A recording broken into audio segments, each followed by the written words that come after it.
ladies and gentlemen, Deja Vu here, bringing you another audio commentary from the Pro League. I'm going to be doing the entire series between Samsung Con and SKT1. I apologize that this is getting out kind of late, about 3 days after the games were played.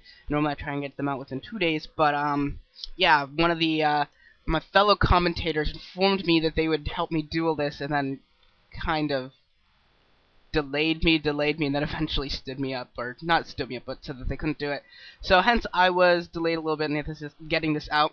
Hope you guys don't mind too much. If you guys have already seen this, well, sorry. But yeah, this is going to be Samsung Con versus SKT1, two really classy, two of the best teams in the history of StarCraft.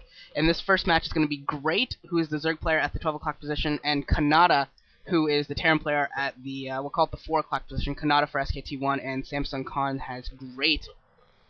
And I think this entire series is going to be full of pretty solid, pretty good games. Great and Canata in set 1, Stork and Best in set 2, Terran and Bisu in set 3, and Jangbi and S2 in set 4. So it could be a lot of good games. Definitely Terran is kind of a... I don't even know what to think of him. He's only played a couple of games, but he's looked good in them so far. So he could be pretty fun as well. Could see a good game versus Bisu. And yeah, I mean, you got to look at these two players, Great and Canata, and both of them are kind of have some interesting stories to them. You look at Great, he was much maligned, very insulted for a good portion of the last couple of years, as Samsung Con's Zerg line has been pretty useless for a while. And people were looking at Great, trying to hope that he could maybe get something going, maybe try and reinvigorate that Zerg line. And finally, last season, he finally did. He played a lot better. He was definitely the best Zerg player by far. Started winning over half of his games, and really was what made Samsung Con a legit team last year in Pro League. Otherwise, they were just not looking very good overall. And he's got over 50% in every single matchup. Versus Terran, it's actually his second best matchup at 55%. He's pretty solid overall. And it looks like this 12 hatch 11 pool coming out from him. So pretty standard play, and Canada's going to be throwing up a wall and at his natural expansion, so he's going to be able to get a very, very early base as well, probably just 1 or 2 Marines right into expansion depending upon when he gets that scout off. And he's going to be scouting in the wrong direction, so he's going to have to produce probably 1 or 2 Marines just to be on the safe side. And Canata, oh man, Canata's got one of the most fun stories, I think, as well, in that originally he was slated to become what Fantasy is now. Boxer trained I Love Uv was supposed to train Canata, and Canata was supposed to be that baller player that was supposed to come out and be that new dominant Terran. And while he never truly, I wouldn't say he ever disappointed, he played solidly throughout. He has some very creative play. He has some very good play for sure. There's a reason why he gets in the rounds of 16s and rounds of 8s so often in Star Leagues. But he just didn't have that final oomph that Fantasy has to make him into a borderline S-class player, makes him a legitimate threat at Star Leagues. And by the way, Canata is going to be going for a mech build. We saw that early gas, and a factory is already coming up.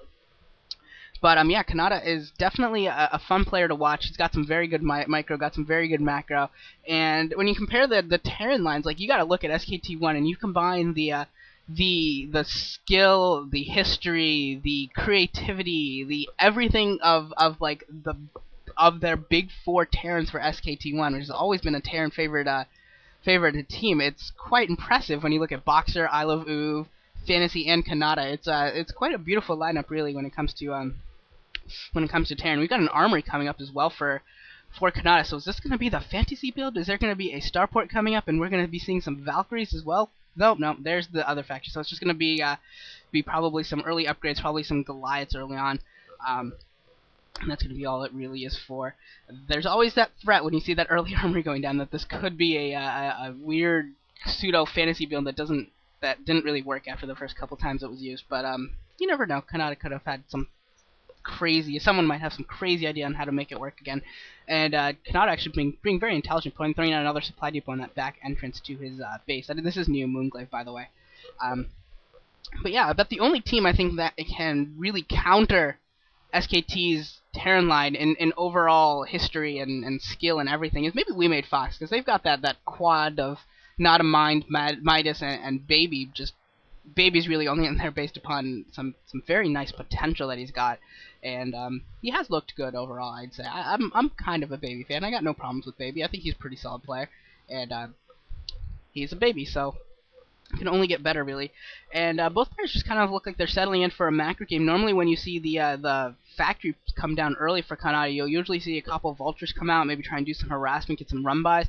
But it looks like he wasn't really interested in doing that today. He just wanted to start building up his mech force, wanted to start getting those Goliaths out, probably getting some range upgrades for his Goliaths, expecting there to be some mutaplay. But we've actually already got a Hydralisk den out with that lair, so this is actually going to be a Hydra Lurk play to at least start with here. And Great would be very well off either doing some damage or taking another base, because yeah, that is a very early second base for Canata, and Great is still sitting on 2 bases, and he really hasn't been mining much longer than Canata, so that's going to put him at a disadvantage the longer he goes without taking another base, and he really has the time right now to go take another base. Mechanized Terran is not very mobile at all, and there's the Zergling that gets through and scouts this all out, so great information there for Great, who's also known as Hades occasionally, and who knows what else he's got. But he's got a huge, he's had a huge amount of time right now where he could go out, take 1 or 2 more bases. It really is a good way to deal with Terran mech, is just to expand around the map, take many bases, force that mechanized force to have to be in multiple places at once, and that's when you try and get your pincers as those forces are moving. Just try and get some pincers, just try and do some damage here and there. Maybe if you can get a Terran player to maybe misplay and split up his forces, you might be able to get take down half of the force, just simply something like that. There's a lot of different things you can do as a Zerg player to try and put pressure on the Terran, but it doesn't look like Great's really doing any of that for some reason or another. I'm not really sure why he's sticking with his 2-base play right now, and it looks like he's just going to try and mass up Hydralisk, but those Goliath numbers are getting there. Those Goliath numbers are growing. There's a bunker at the front door. It's going to be tough to break this, especially if a tank or 2 comes out and you've got siege mode up. It's just going to be all but impossible, and we've got this speed overload that's just been wandering back and forth, getting a lot of scouting information that Canata for some reason hasn't been stopping. And you got to think that this could end up becoming something akin to a drop. You could start seeing some drops into Canata's base, which would be bad. By the way, Great is taking the base at the bottom left-hand main. This is a 3-player map for those of you who don't know. So that is the other main base on this map. And I believe they actually made this. One of the changes to this map was that there are no more mineral onlys. Every base is a gas expansion. So and here we come. Great is actually going to come in with a little bit of attack to try and take out this supply depot, but it doesn't look like Kanata's going to bite. Doesn't look like he's going to push out into this little mini concave that Great has. He's probably going to wait until he gets science vessels. Maybe suspects that there's some lurkers or something like that, because those Goliath numbers should be able to take on these Hydras pretty easily, unless he's waiting for something. It's maybe a +1 upgrade or something.